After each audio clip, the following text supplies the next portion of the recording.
uma síndrome clínica decorrente de alterações estruturais e funcionais do coração, que resulta em prejuízo ao seu enchimento e ou esvaziamento de sangue, gerando aumento nas suas pressões intracavitárias, que culmina em congestão de pequena e grande circulação, além de poder cursar com baixo débito cardíaco e má perfusão orgânica. Insuficiência cardíaca. Acompanhe a seguir.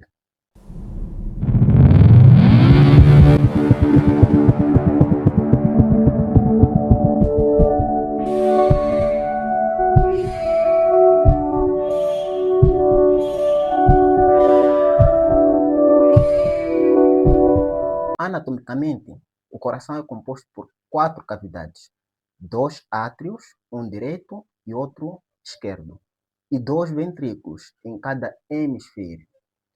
Fisiologicamente, o sangue chega ao coração por intermédio das veias cavas superior e inferior e vai diretamente para o ventrículo, para o átrio direito.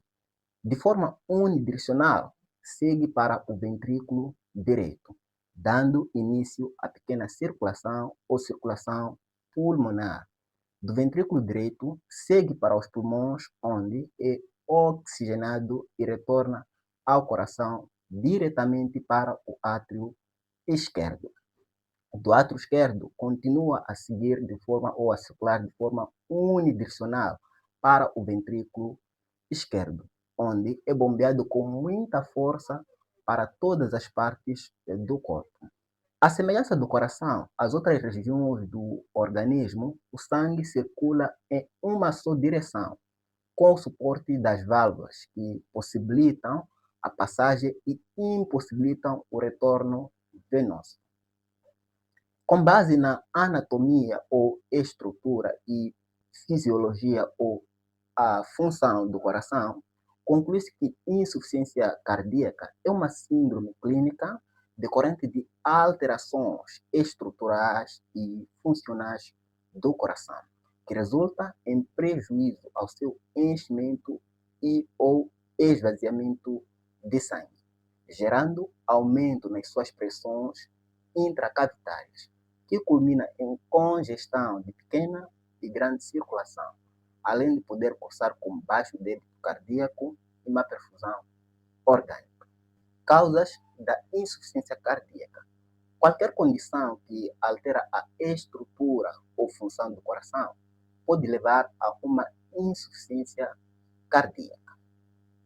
Ou seja, as principais causas da insuficiência cardíaca são doença arterial coronariana, o infarto agudo do miocárdio, angina do peito em companhia, e a hipertensão arterial sistêmica.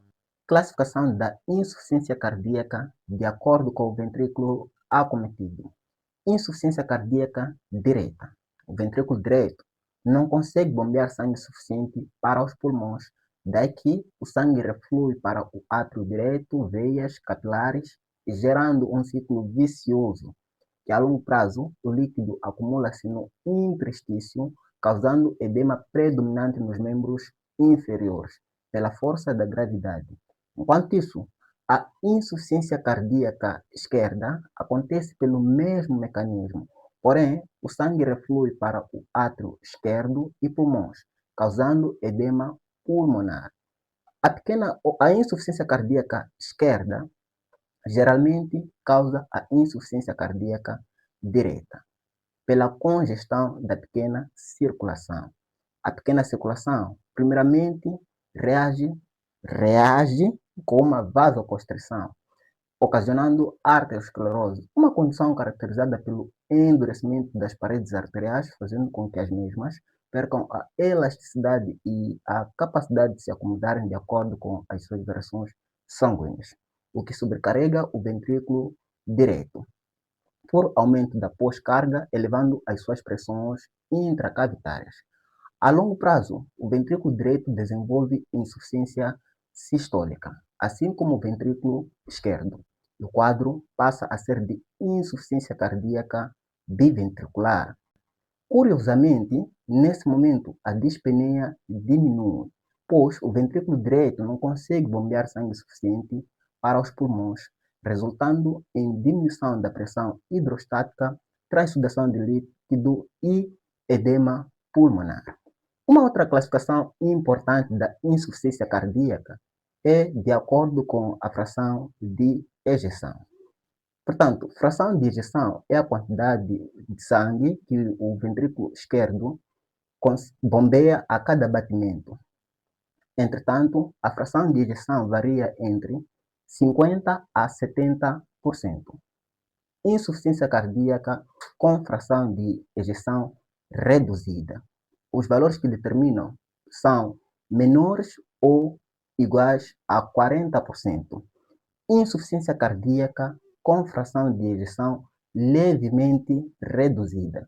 Determina-se pelos valores que variam entre 41% a 49%. Fração de ejeção preservada. Valores maiores ou igual a 50%.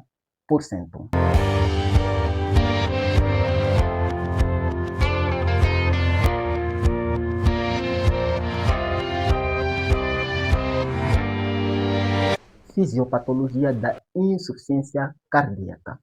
Tudo começa após uma doença cardíaca levar à perda de cardiomiócitos, células do músculo cardíaco. Consequentemente, haverá alterações estruturais e funcionais do coração, reduzindo a capacidade do ventrículo esquerdo bombear o sangue de acordo com as demandas metabólicas. Dependendo da rapidez e extensão do dano inicial, o paciente pode tornar-se sintomático ou manter-se assintomático, graças aos mecanismos compensatórios eficazes. Diversos sistemas neurohormonais são ativados em resposta ao dano miocárdico ou diminuição do débito cardíaco, nomeadamente sistema adrenérgico, os baroreceptores localizados no próprio coração, arco aórtico, bulbo, carotídeo, sistema renina-angiotensina-aldosterona.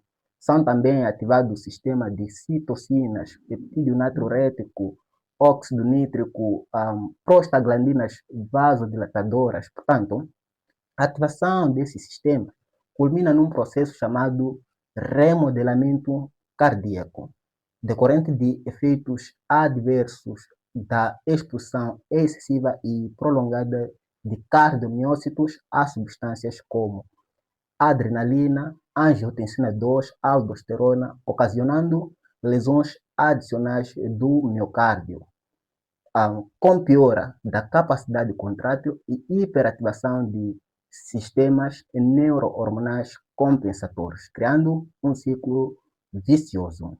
Sinais e sintomas.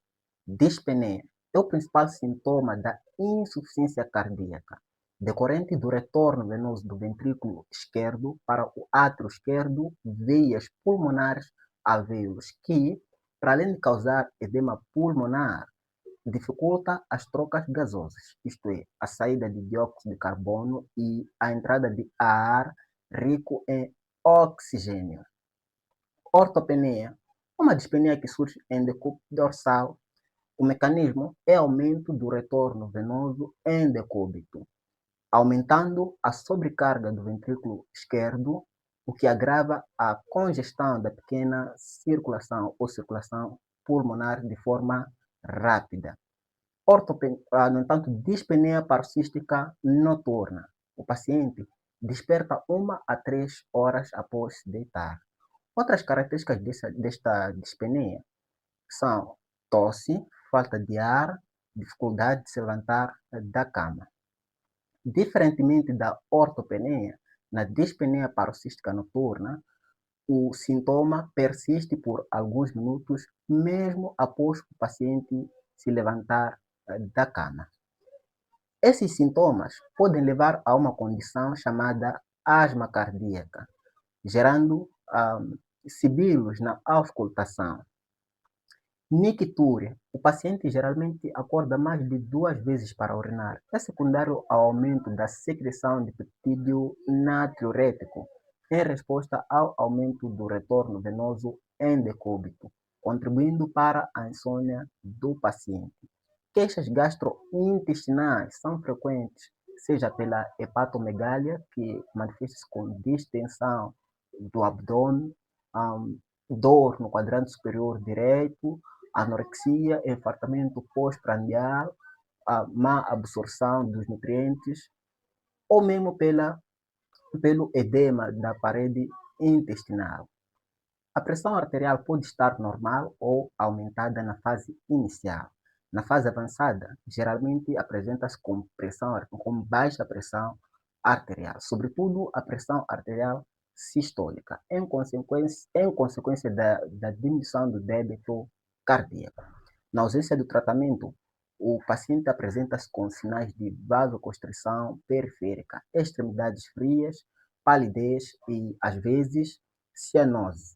A chamada pressão de pulso proporcional é definida pela fórmula pressão arterial sistólica menos pressão arterial diastólica a dividir pela pressão arterial sistólica. Pode-se dar o caso de um paciente que apresentar-se a uma unidade sanitária com uma pressão arterial sistólica igual a 120 e a pressão arterial diastólica igual a 90 milímetros de mercúrio. Como é que procedemos com o cálculo?